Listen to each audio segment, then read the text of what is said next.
Franco Albarracín es activista, defensor de los derechos humanos, una persona muy comprometida con la defensa, naturalmente, de los derechos civiles y políticos de los ciudadanos y ciudadanas de este país. ¿Qué tal, Franco? ¿Cómo estamos? ¿Bien? Ramón, muy buenas tardes, como siempre, un gusto estar aquí. Decía que lo vi muy elegante. Sí hay que venir a Radioterapia. Muchas bien, gracias. Bien muchas puesto.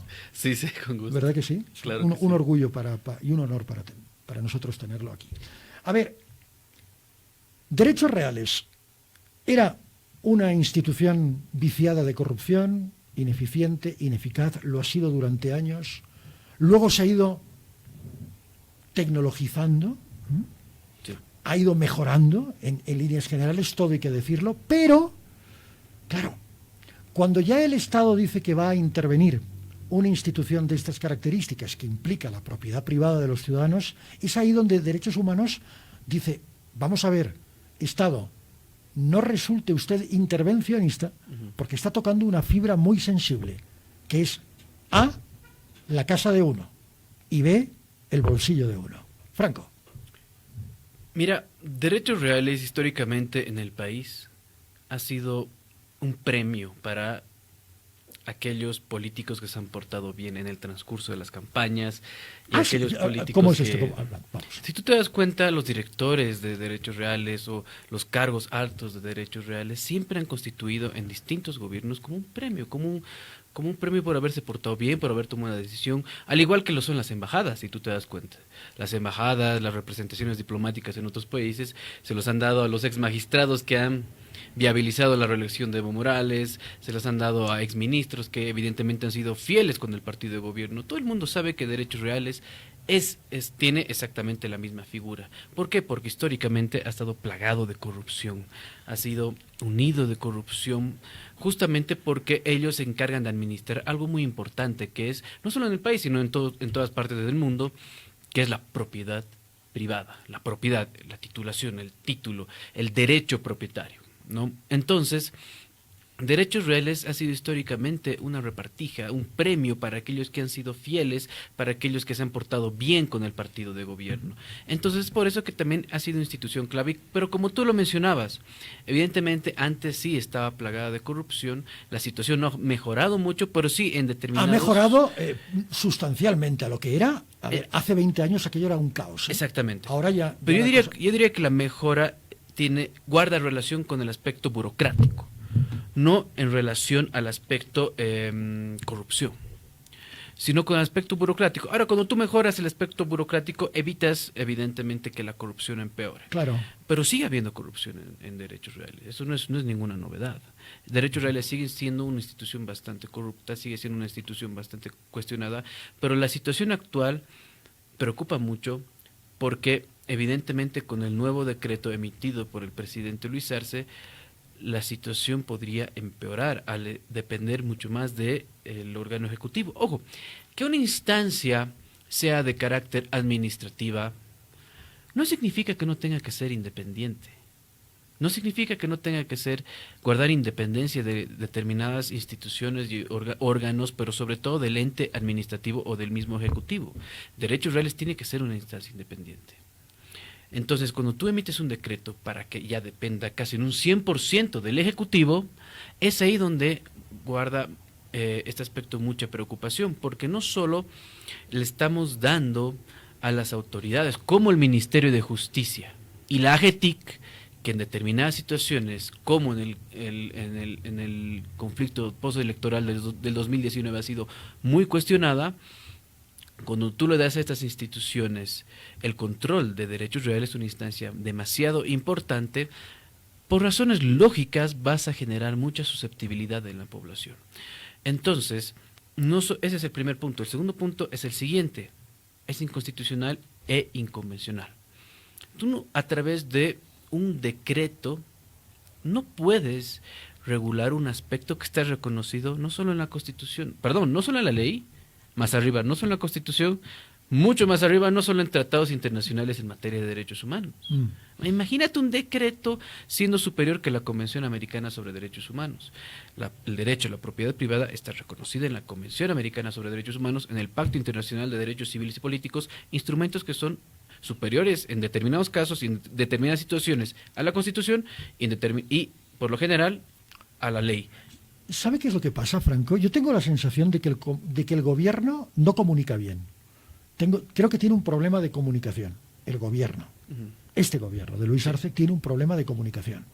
Entonces, sus altavoces comunican mal. Y la falta de comunicación es tan mala como el exceso de información. ¿Me explico? Sí. Es decir, la falta de tener una serie de argumentos legales y jurídicos válidos, porque claro, luego aparece el ministro de Justicia y trata de matizar y aclarar cuando ya hay una decisión tomada. Sí. Y eso me preocupa mucho, porque es una decisión directamente emanada de la cabeza del Estado, Sí. del presidente Luis Arce. Es un decreto. Por lo tanto, no ha pasado por diputados, no ha pasado por la criba y el debate lógico en la Asamblea Legislativa, lo cual me preocupa mucho. Exactamente. ¿Por qué? Porque el fondo ya no es derechos reales, es que se pretenda gobernar por decreto. Exactamente. Y a mí eso no me cuadra. Sí. A mí eso no me cuadra. Esto tiene que ser así, porque sí, porque... No. En democracia, en un Estado de Derecho, el debate político tiene que conducir a decisiones políticas, ¿verdad? Y las decisiones políticas pasan por un consenso, entiendo yo, en un Estado de Derecho. En un tema tan sensible como la propiedad privada y la posible reforma de derechos reales, creo que el Parlamento debió haber jugado un papel importante. Sí. Al menos nominalmente. Sé que son poco eficientes y efectivos, pero caramba. Sin duda. Yo te aseguro que el conflicto, o por lo menos la crítica social a este decreto hubiera sido mucho menor si el gobierno lo hubiera canalizado esta norma a través de una ley mediante Correcto. la Asamblea Legislativa Correcto. Plurinacional. Tú me dirás, sí, pero el alevista, pero el alarcista, el arachocanhuanquista hubieran bloqueado. No estoy tan seguro, porque después de leer el decreto, evidentemente, si bien considero aún que debía ser canalizado a través de una ley nacional, creo que ellos podían haber negociado, podían haber explicado bien y podían haber coordinado para demostrar su postura y la utilidad de la norma. Es correcto. Otro aspecto que me parece muy negativo es que, además de no canalizarla a través de los conductos regulares que deberían establecerse para la modificación en el contexto del derecho propietario, considero que también debió haber una consulta a través de las organizaciones de la sociedad civil, junta de vecinos, a los municipios. Debió ser un decreto, una norma un poco más socializada antes de ser aprobada, un poco para explicar la utilidad, un poco para demostrar tal vez la necesidad, tal vez, qué sé yo, ellos en su análisis están observando que AGETIC puede tener una coordinación muy efectiva, muy positiva en el contexto de derechos reales, puede evitar la corrupción, puede agilizar los trámites, qué sé yo. Lo cual es bueno. Lo cual es bueno. Pero no es el fondo del asunto. Claro, entonces aquí vemos muchos errores que está cometiendo el gobierno, primero en relación a la consulta con la ciudadanía, a la socialización, a la difusión de la misma norma, como tú lo has mencionado, pero también hay un problema en términos constitucionales y convencionales. Tú no puedes regular a través de un decreto algo tan importante como es el derecho propietario. No. Paréntesis. Es que te está tocando el bolsillo. No se puede hacer esto. Tampoco puedes regular, y lo está haciendo a través de decretos, resoluciones y normas incluso inferiores, tú tampoco puedes regular ni afectar el derecho comunal, el derecho colectivo de las comunidades indígenas a través de decretos, resoluciones, y lo está haciendo todo el tiempo. Pero eso es un pequeño paréntesis, ¿no? Pequeño gran paréntesis. Pequeño gran paréntesis. Porque si te declaras... Pachamamista, si estás en Naciones Unidas hablando del medio ambiente. Exactamente, y luego, claro, luego da la sensación de que evidentemente una cosa es el discurso y otra cosa es la realidad a la hora de gobernar. Totalmente. Paralelamente a este tema, porque claro, es una semana que viene caliente desde el último congreso, el 10º Congreso Nacional del Movimiento al Socialismo Arcista, se ha hablado mucho de persecución política. Ayer teníamos al exministro de Gobierno, Carlos Romero, a quien yo le preguntaba, no sé si ahora tenemos ese corte de audio de Carlos Romero de ayer. No, después no, es otro. Yo le decía cómo se sentía de haber sido perseguidor a ser perseguido. Claro, él me dijo, salió por la tangente elegantemente, lo hizo bien, supo zafar de una pregunta definitivamente incómoda. Estamos hablando de más de 400 personas represaliadas y perseguidas políticamente desde el inicio del gobierno de Evo Morales, Sí. ¿verdad? Y él era ministro de gobierno, por lo tanto, algo de eso debía saber. Franco. Mire, yo te voy a contar es una anécdota, pero es una experiencia que tengo, y la puedo decir públicamente, con toda confianza. No, con gusto, un placer. Con el ex ministro de gobierno, Carlos Romero. Tú te acordarás que el 2018, en el contexto de una protesta en contra de la vulneración al referéndum del 21F, en la Asamblea de Derechos Humanos, con jóvenes universitarios, con miembros de la Asamblea, protagonizamos una protesta pacífica. Y Carlos Romero ordenó a la policía reprimirnos. Nos dispararon con gases lacrimógenos directamente a los cuerpos y a mí me llegó una granada de gas. Terminé severamente herido y al final de cuentas el ministro Carlos Romero, el ex ministro Carlos Romero, en lugar de encaminar una investigación, un procesamiento al policía que me había disparado, me acusó falsamente, porque la denuncia después fue comprobada que fue falsa, de tener antecedentes. Yo no tengo ni un antecedente, ni de tránsito, ni de penal, ni una multa. Pero él me acusó falsamente de tener antecedentes. Y no aclaró el tema del disparo, no aclaró absolutamente nada. Ojo, luego, el 2019, cuando él ya no era exministro, a pesar de que él había cometido esos delitos en mi contra, porque eran delitos, yo hice todo lo posible para que Amnistía Internacional, Human Rights Watch y la propia Comisión Interamericana de Derechos Humanos vean el caso de Carlos Romero, investiguen el caso de Carlos Romero, y me he movido con algunas organizaciones para que vean por qué en su momento yo consideré que lo que le estaban haciendo era un abuso. Entonces, considero que en ese contexto estamos en una situación de persecución política. Y la persecución política está protagonizada por quienes están administrando política. Y ellos no responden a una persona o un determinado partido político. Ellos responden a quien en su momento detenta el poder. Entonces, es por eso que, ojo, antes de Evo Morales también había persecución política. No, ha habido siempre. Llevamos 200 años de persecución política. Nos olvidemos somos maniqueístas por naturaleza, claro, o conmigo contra mí. Sí. Recuerdo no hay oponente, hay enemigo. Ha habido casos de persecución contra el doctor Manuel Morales Dávila, por ejemplo. Por ejemplo. Es cierto, un defensor igual del territorio, del medio ambiente, de los recursos naturales. Pero durante el gobierno de Evo Morales se intensificó la persecución política. Durante el gobierno de Yanine Áñez teníamos persecución política, y actualmente durante el gobierno de Luis Arce tenemos persecución política. No lo digo yo, lo dijo en su último informe Human Rights Watch, que hay persecución política en Bolivia. Lo dijo también Amnistía Internacional, hay persecución política en Bolivia. Y la CIDH. Y la CIDH en su último informe, de manera muy clara, dijo en una parte de su informe, históricamente en Bolivia la Administración de Justicia ha respondido de manera política o ha respondido al partido de gobierno de turno. 5 de la tarde, 23 minutos. Acaba de entrar en nuestro estudio el doctor Gonzalo Hidalgo, que es abogado constitucionalista. ¿Cómo está usted? ¿Qué tal? Gonzalo, no sé si se conocen con Franco Albarracín.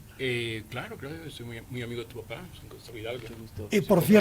Por cierto, don Waldo Albarracín, que también en su momento se consideró perseguido político. Perdón, sí, que mencione a quien no está, pero ¿sí o no? Sin duda, y sigue siendo considerado perseguido político. En realidad, en el conjunto, en la familia, hemos sufrido de la persecución política. Porque la persecución política no estrictamente tiene que ser a través de la apertura de un juicio, un proceso, que sí le abrieron a Waldo, pero también a través de actos de criminalización, hostigamiento y amedrentamientos con la propia administración de justicia. Yo he tenido amenazas de procesos. A mí me amenazó un líder del movimiento al socialismo con haber liderado grupos de choque. Grupos irregulares armados durante el 2019. No me lo imagino usted. Y durante el 2019 liderando... yo estaba trabajando en la CIDH, entonces yo ni la menor idea de lo que estaba pasando. Lo que pasa es que voy a ir a un concepto que yo utilizo a discreción, perdón, Gonzalo. Y quien ha acuñado el concepto, lo tenemos aquí, que es el doctor Hidalgo, que es: vivimos en un estado de no derecho. Y al vivir en un estado de no derecho, la vulneración de los derechos humanos está tácitamente aceptada. Gonzalo. Buenas tardes. Buenas tardes, buenas tardes, Ramón. Buenas tardes, Franco. Querido Franco. Y pues te veo a ti y lo veo a tu papá, es un gran amigo, una gran persona, un luchador por los derechos humanos, que era muy joven, pues creo que te faltó algo en el concepto que lo he acuñado, que lo he desarrollado en una teoría que la voy escribiendo, estimado Ramón. Yo hablo del Estado inconstitucional de no derecho. Estado inconstitucional de no derecho. El Estado inconstitucional de no derecho. Perfecto. Esto es parte ahora de uno de los capítulos fuertes de una tesis doctoral, en el sentido de que el Estado inconstitucional de no derecho es un término que se utiliza para describir una situación en la que un Estado o gobierno opera sin respeto por las normas y principios constitucionales y legales. Este fenómeno se puede manifestar de varias maneras, Ramón, pero la general implica la violación sistemática de los derechos humanos, la falta de un Estado de Derecho efectivo y la ausencia de mecanismos de control democrático. Ya habíamos hablado en algunas oportunidades con tu persona, sí, varias ya, que pues, el Estado boliviano, ¿no? Y ayer estuve en un debate en la Cámara de Diputados, en una audiencia pública, donde también expresé este concepto y esta construcción del Estado inconstitucional de no derecho, es que las constituciones en Bolivia pareciera ser que no sirven absolutamente para nada. En 199 años nos hemos otorgado 17 textos constitucionales, es decir, en promedio cada 11 años y 7 meses una constitución. Ni siquiera una reforma, sino una constitución. Una constitución, claro. ¿no? Y la del 2009, y ayer lo dije, había gente que no la voy a nombrar en este momento por respeto, que fueron parte de ese proceso, ¿no? O sea, de la Asamblea Constituyente. De la Asamblea Constituyente, perfecto. O fueron parte de aquellos que yo los llamo contrarreformadores de la voluntad del constituyente, porque sabemos que el texto aprobado en Oruro, ¿cierto?, fue sometido a un Congreso de facto constituyente donde se reformaron 149 artículos sin ninguna potestad. Ahí empieza el desastre de esta Constitución. Por lo tanto, el Estado inconstitucional de no derecho tiene fundamentos muy visibles y en Bolivia los podemos observar hace muchos años. En primer lugar, el señor Evo Morales, el año 2013, yo podría decir, influyó y obligó con su bancada parlamentaria mayoritaria a que el Tribunal Constitucional Plurinacional haga una primera inaplicación de la Constitución, ¿cierto? Es decir, con la Declaración Constitucional 003 se inaplicó la disposición transitoria primera de la Constitución y pues los cómputos de los mandatos anteriores se excluyeron y el señor Morales obtuvo la posibilidad a una tercera repostulación y reelección que ya era inconstitucional. Pero antes de eso, que es muy importante hoy que está el debate y que yo llamo algo catastrófico, lo llamo y algo realmente, y lo voy a decir inhumano políticamente, es utilizar a los movimientos indígenas como una bandera de poder. Bueno, se han instrumentalizado. ¿No? Como una bandera. Está bien, algunos, por supuesto, algunos dirigentes lo sabemos, pero no utilizar a un conjunto de los pueblos indígenas, ¿cierto? Que es una reserva, ¿cierto?, del Estado boliviano desde previa a su fundación. En el sentido, por ejemplo, que el 18 de marzo, y Franco lo sabe muy bien, del 2009, por este problema que hubo de modificar 144 artículos sin ninguna potestad por parte del Congreso de entonces, el MAS, MNR, etcétera, ¿cierto? Y muchos sí, intelectuales que aún siguen vigentes, ¿no? Pues el 18 de marzo de 2009, de un plumazo, yo lo llamo así vulgarmente, el órgano ejecutivo se atribuyó una función constituyente y nos cambiaron la denominación de República de Bolivia por Estado Plurinacional de Bolivia en un solo artículo en un decreto supremo, ¿cierto? Ese tema es vital y no se lo discute. Por supuesto que este decreto supremo goza de presunción de constitucionalidad y nadie lo ha declarado inconstitucional, ¿no? Esos son temas muy puntuales que creo que, concluyendo, hay que debatirlos y hablar por qué Bolivia se ha convertido en un Estado inconstitucional de no derecho. Y es visible para todos en este momento. El gobernar por decreto, lo hemos hablado hace un instante, Franco es una señal justamente de lo que usted está diciendo, Gonzalo. Por Decreto supuesto. para derechos reales, decreto supremo. Por Es supuesto. decir, sin pasar por la criba parlamentaria. Debate ya es otra cosa. Pero criba yo creo que es el término adecuado. Para eso están, para ser fiscalizadores de la cosa pública. No lo hacen y por lo tanto simplemente están dejando que las cosas vayan por una deriva que a mí me parece peligrosa. Cuando tú empiezas a gobernar por decreto, te estás apartando del Estado de Derecho. ¿O no? Por supuesto. Por Es una supuesto. afirmación mía, ¿no? No quiero decir que vaya a ser así. No, Ramón, es un tema de sentido común. Es sentido común. Es Sí. Los pueblos, llamémoslo los pueblos, las sociedades, ¿no? Tienen un sentido común. Los pueblos no son tontos. No somos para tontos, nada. nos damos cuenta. Por supuesto. Más que no sean expertos en derecho constitucional, pero sí son. Hay un tema muy importante, ¿no? Es esa ausencia de moral pública. Tú hablabas, por ejemplo, de derechos reales, del decreto supremo, pero, a ver, ¿qué parlamentario, qué padre de la patria, como los denominan ciertos parlamentarios, ha podido oponerse posteriormente de una forma vehemente al decir cómo es posible que el órgano ejecutivo haya utilizado más de 9.000 millones de dólares del Banco Central sin ninguna ley, a puro decreto? Sí, claro. Para sacar un peso del Banco Central, pues se necesita una ley. Claro. Yo no puedo antojarme decir, voy a sacar 1.000 millones para cavar pozos donde no voy a encontrar nada, ¿cierto?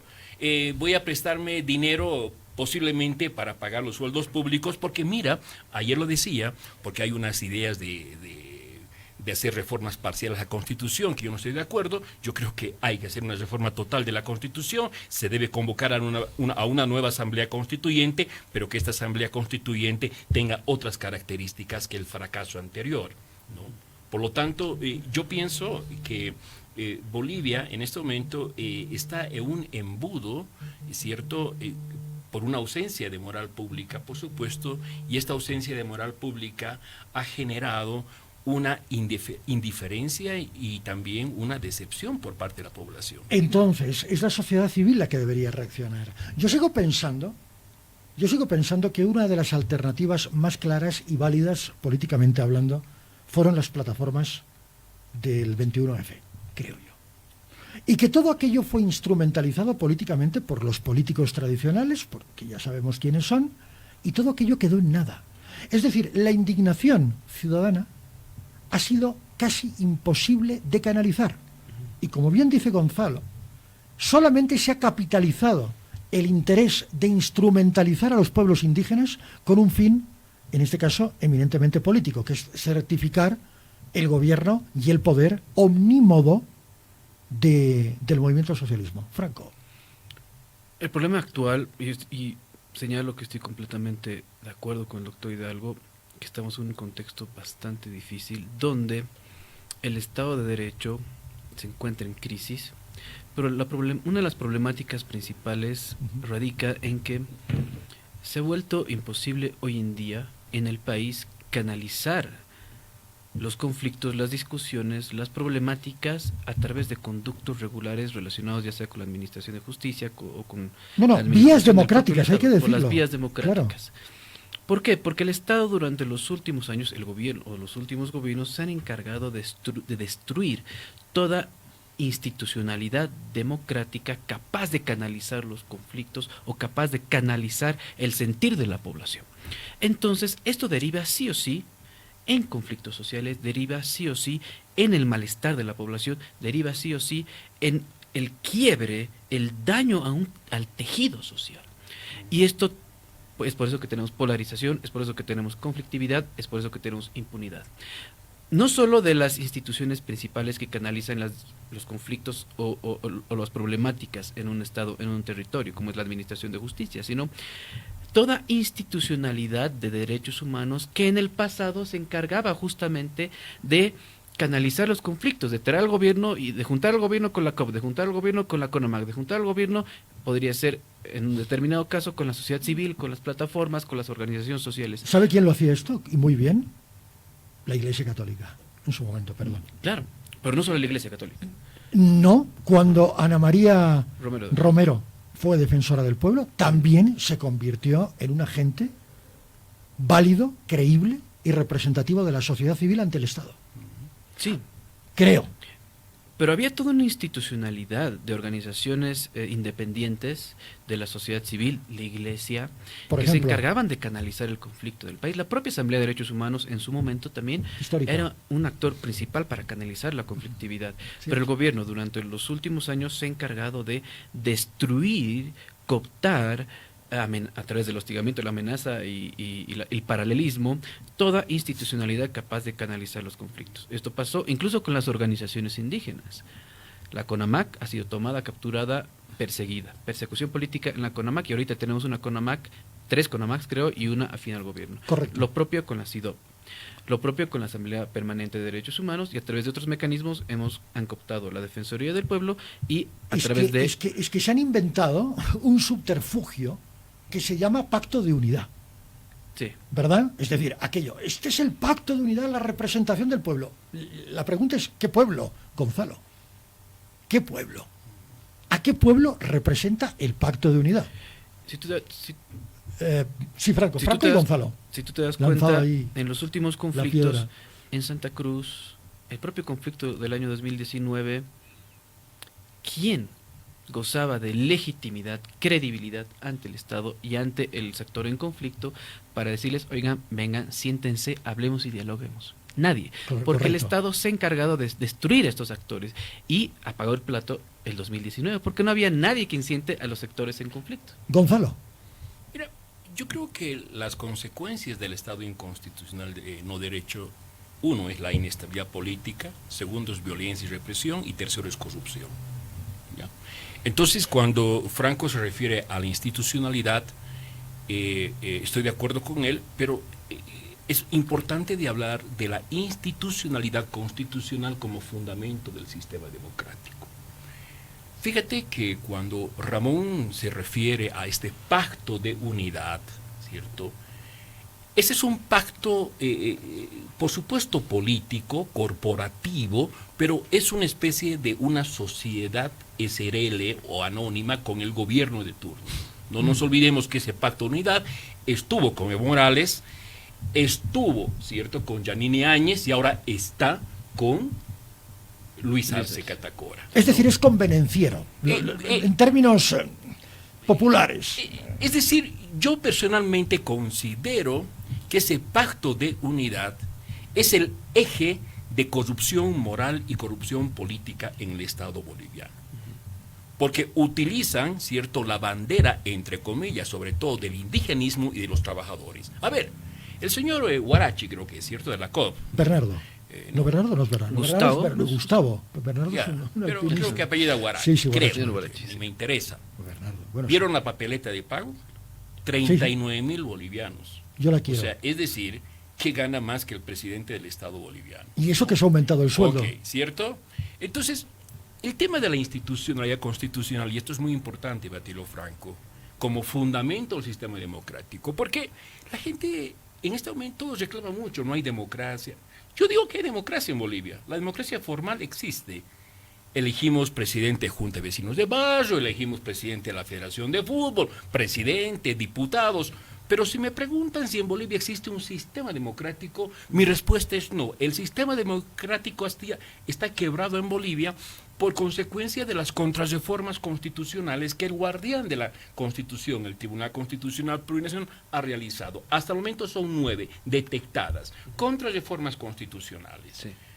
Incluyendo su autoprórroga, porque al momento de autoprorrogarse, previamente a eso, ellos deberían haberse excusado, ¿cierto?, antes de emitir la resolución nefasta 0049, sí. Es decir, fallar a favor de ellos mismos. Entonces, el problema que se ve en Bolivia ahora, yo lo veo así, políticamente es inexplicable ya, o sea, los políticos pueden fundamentar absolutamente todo. Hitler con Carl Schmitt fundamentaban jurídicamente el Estado nazi, ¿cierto? Mussolini lo hacía lo mismo en Italia, Franco lo hacía lo mismo en España. Y legitimaron. Pinochet hacía lo legitimaron mismo. dictaduras. Pinochet hacía lo mismo en legitimaron Chile, dictaduras. hacía lo mismo y Barrientos en Bolivia, sí, ¿cierto?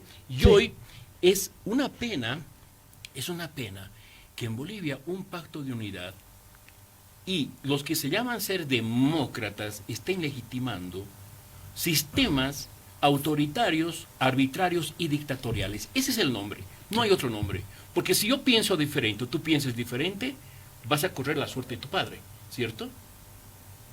Y lo has vivido en carne propia. Entonces nosotros en Bolivia vivimos lo que yo denomino el instrumento del poder desde hace muchos años en Bolivia, no solamente los últimos 20 años, sino de muchos años, ha utilizado al miedo como un instrumento de control político, el miedo. Totalmente. Ok, entonces el miedo se ha convertido en una herramienta, yo le llamaría brutal y inhumana, porque con el miedo ellos pueden controlarte de una forma psicológica, ¿no? Sí. Por eso que la gente tiene miedo a opinar en Bolivia. Exacto. Tiene terror de opinar en Bolivia. ¿Por qué? Te pongo un ejemplo. De los 600.000 servidores públicos que existen, que se gastan más o menos 8.000 millones de dólares al año en sueldos públicos. Ojo, de los 8.000. Hagamos de cuenta los que han ido otro día al Congreso. A su juntucha, yo llamo, perdón la palabra, a su juntucha. Ya nos ¿cierto? estamos disparando. Okay, a su juntucha. A ver, si uno de esos servidores públicos, sea jefe, sea intermedio, no importa, que gane entre 5.000 y 18.000 bolivianos, decía, no quiero ir, porque yo no estoy de acuerdo con eso. Esa persona al día siguiente estaba fuera, estaba completamente despedida y desvinculada de su trabajo. ¿Por qué? Porque el servicio público en Bolivia, la administración pública, se ha convertido en un bastión de militantes obligados a respaldar a un gobierno que cada vez más se convierte ilegítimo ante la Constitución. Entonces, una cosa es ser un gobierno que se considera que ha ganado con un 55%, y la otra respuesta o la otra pregunta moral es si ese gobierno que ha ganado con un 55% tiene la legitimidad moral constitucional para representarnos. Es un tema ya de debate moral. No debemos ingresar, Franco y Ramón, no debemos ingresar a las provocaciones que hace el autoritarismo, ¿cierto? Porque el autoritarismo tiene control de todo el sistema. Fiscalía, policía, militares, poder judicial, el Tribunal Constitucional, tienen el control absolutamente de todo. Hasta tienen el control del Banco Central. Se han gastado 9.000 millones de dólares y nadie dice nada. Y punto. O sea, veamos la realidad. Totalmente. Y punto, pero algo se tendrá que hacer, creo yo. Supongo, estoy tratando de ser cándido. Gonzalo, tocabas no perverso. Un tema muy importante, y es la generación del miedo en un país donde se supone que debe regir el Estado de Derecho y el respeto a los derechos humanos. Correcto. Gobierno, a diferencia de gobiernos como el de Ortega o Maduro, no te va a meter al ejército o a la policía para asesinar unas 300 personas, como ocurrió en el caso de Nicaragua durante la protesta estudiantil, ¿no? Hace algunos años. Lo que va a hacer es, a través de la administración de justicia, analizar el contexto y generar un contexto, un efecto de criminalización en determinados casos para provocar un efecto inhibidor en la población. Esto pasa, por ejemplo, con el caso de defensores y defensoras de derechos humanos. Los defensores que están defendiendo, que están protegiendo su territorio, que están defendiendo frente a monstruos que son las cooperativas auríferas, las cooperativas mineras, la minería ilegal, que son monstruos que tienen abogados, tienen plata, tienen políticos en la Asamblea Legislativa, tienen en el Ejecutivo, tienen en todo lado. Y lo único que tienen que hacer, en lugar de mandar a la policía, en lugar de golpearlos, es meterles un proceso que les va a implicar un gasto de 10 años. Es lo que ha pasado con los guardaparques, Marcos Usquiano y el guardaparques de apellido Santa Cruz, que en cumplimiento de su trabajo, de sus funciones como guardaparques, denunciaron a la minería ilegal y se tuvieron que comer años de procesamiento. Evidentemente una sentencia salió a su favor, pero han apelado y el proceso continúa y les tienen que gastar en abogado, el daño psicológico, la molestia, todo, ¿no? Entonces, no, y el miedo, el factor miedo, ¿no? Y ellos, miren, este caso es muy interesante porque es importante mencionarlo. Porque justo cuando estamos a la luz de algunos procesos electorales, muy cerca del 2025, ahora dudo mucho que se realicen las elecciones judiciales, pero igual, está pendiente este proceso también de elección. Un poco antes, el gobierno, con el control de la Fiscalía, decide procesar sin ningún tipo de argumento en una imputación completamente irregular al ingeniero Edgar Villegas. Sí. ¿Por qué? Porque esta ha sido una persona clave, una persona que en su momento ha denunciado una irregularidad en un tema muy importante que son las elecciones presidenciales, las elecciones del 2019. Entonces, lo que hace el gobierno es identificar un caso en concreto, difundir, impulsar un procesamiento, un proceso, un acto de criminalización y generar ese efecto inhibidor en la población para que, oigan, si yo me atrevo en los próximos procesos electorales o en cualquier otro tema como este del decreto u otro tema público a denunciar o a visibilizar una irregularidad o un acto de corrupción o actos que están dañando la democracia en el país, bueno, pues me espera un proceso, me espera un juicio que me va a generar gastos psicológicos, físicos y económicos. Trataron en algún momento de amedrentar a Jimena Galarza, Sí. que fue quien en su momento en Televisión Universitaria develó, junto a Casimira Lema le quemaron la casa por eso, con eso, matiz aparte, y todo el cariño siempre para Casimira Lema, que el lunes ya vuelve aquí a Red Compañera Mundo. Trataron de buscarle un proceso a Jimena Galarza, no se la perdonan por haber hecho esa denuncia. Tenemos 1 minuto para cada uno. Redondeando, doctor Hidalgo. Yo creo que es muy importante hablar de el miedo como instrumento de la política en los sistemas autoritarios. Y ya Hannah Arendt escribió en Los orígenes del totalitarismo, bueno, ¿cierto? Y el miedo, yo creo que utilizar al miedo es algo inhumano, porque hay una vulneración permanente a la, yo llamaría incluso, ¿cierto? Es una violencia psicológica, ¿no? Es una manera de controlar, de limitar tu libertad de expresión, y eso es lamentable. Yo creo que el Estado que genera políticas para limitar la libertad de expresión o de crítica, es decir, anular el sistema democrático, es un Estado inconstitucional de no derecho. Franco, redondeando, 1 minuto. A tiempo de estar completamente de acuerdo con Gonzalo, con el doctor Hidalgo, quiero señalar algo muy importante, y por eso te daba el ejemplo de mi caso, de mi experiencia con el exministro Romero en un principio. Es válido. No como sociedad civil, como académicos, como abogados, como periodistas, como bolivianos, no podemos permitir que el gobierno actual o que no podemos permitir que les hagan al sector evista lo que ellos hicieron en un momento en contra de otras personas. Porque la persecución política es un acto de vulneración a derechos humanos y las víctimas de vulneración a derechos humanos no tienen color político. Pueden ser evistas y en algún momento yo te aseguro van a ser arcistas.